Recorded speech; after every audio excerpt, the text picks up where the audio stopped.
নমস্কার, জল মাটি জীবন চক্র চ্যানেল থেকে আমি ভোলানাথ ঘোষ। আজ থেকে এক সপ্তাহ আগে এই ধনে বীজগুলো আমি এক সপ্তাহ আগে দেখিয়েছিলাম, এতটুকু ছিল। আজকে সেই গাছগুলোর এই অবস্থান দেখতে পাচ্ছেন। যদি মনে করা হয় যে ধনে পাতা লাগিয়ে লাভ করব, তাহলে আপনাকে খরচ খরচার বিষয়টা মাথায় রাখতে হবে। যদিও এটা আমার বাড়ির প্রয়োজনে এটা আমি করেছি,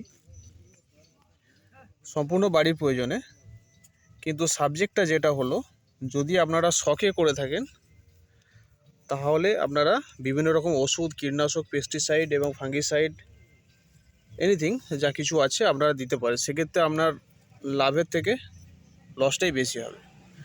আর যদি মনে করেন 5 টাকার বীজে আপনি 500 টাকা ধনেপাতা পাবেন বাজার মূল্যে, আজকের বাজার মূল্যে আপনি যদি কোনো হাটে বাজারে যাবেন 5 টাকা এক বান্ডিল পাবেন, এনাফ পেয়ে যাবেন। কিন্তু এই ধনে গাছটি যখন হারভেস্ট হবে আজ থেকে 1 মাস পরে, এখন আমরা বাজারের উপর নির্ভরশীল, কিন্তু 1 মাস পরে যখন এটা হারভেস্ট করব তখন ধনেপাতার বাজার দর চড়া থাকবে। ধনেপাতা অনেক সময় পাওয়াই যায় না, তাই আমি একটু দেরিতে এই গাছটা লাগিয়েছি। এখন সাবজেক্টটা হলো, আপনি ধনেপাতায় 5 টাকা ধনেপাতায় আপনি লাভ করবেন কীভাবে। প্রথম কথা একটা বলে রাখি, অনেকে পরামর্শ দিয়ে থাকেন যে মাটির গুণাগুণ অমুক তমুক XYZ প্রচুর দিয়ে থাকেন। ধনেপাতার ক্ষেত্রে মূলত যেটা করবেন, মাটির রসাভাব থাকবে আর মাটিটাকে একদম মিহি গুঁড়ো করবেন। মিনিমাম 4 ইঞ্চি মতো ডিপ করবেন, মাটি নরম থাকবে, হালকা গোবর দেবেন, সাথে একটু ইউরিয়া দেবেন, ব্যাস। আমি 5 টাকা এতটুকু করেছি বাড়ির প্রয়োজনের জন্য, কিন্তু সাবজেক্টটা যেটা হলো, আপনাকে কম পয়সার মধ্যে অধিক পরিমাণ ফসল হারভেস্ট করতে হবে। বিভিন্ন চ্যানেল বিভিন্ন রকম দেয়, যেভাবে দেয় সেক্ষেত্রে দেখবেন দিনের শেষে যে ধনেপাতার থেকে তার ব্যয়টা অনেক বেশি হয়ে গেছে বাজার মূল্যে। সাবজেক্টটা এটাই, ধনেপাতা চাষে আপনাকে বেশি মেহনত করতে হয় না। প্রথমত আমি বীজটাকে, যেন ভাঙা বীজ হয়, গোটা ধনে না হয়, ভাঙা বীজটাকে 72 ঘন্টা ভিজিয়ে রাখুন। 24 ঘন্টা না, অনেকে 24 ঘন্টা বলে, আমি বলি 72 ঘন্টা। 72 ঘন্টা হলে তাড়াতাড়ি বীজটা অঙ্কুরোদ্গম হয়ে যাবে।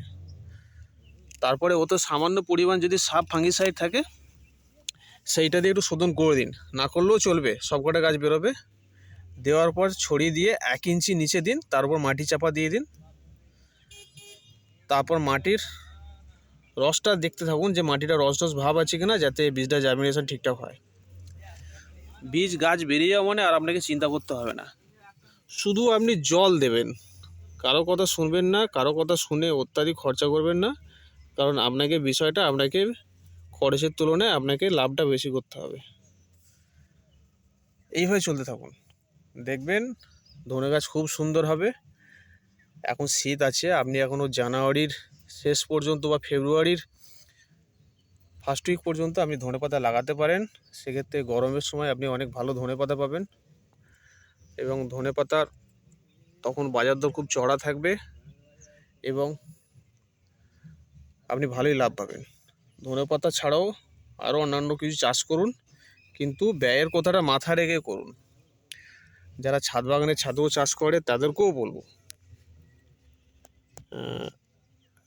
অনেকে বিভিন্ন প্রোডাক্টের বিজ্ঞাপনের জন্য এটা ওটা দিতে বলে থাকেন, কিন্তু আলটিমেট দেখা যায় দিনের শেষে শখটা পূরণ হয়, লাভটা হয় না।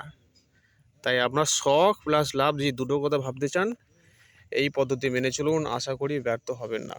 অনেক অনেক ধন্যবাদ জল মাটি জীবন চক্র চ্যানেল থেকে। যদি ভিডিওটি ভালো লাগে অবশ্যই লাইক, কমেন্ট, শেয়ার করবেন ও অবশ্যই সাবস্ক্রাইব করবেন। ধন্যবাদ।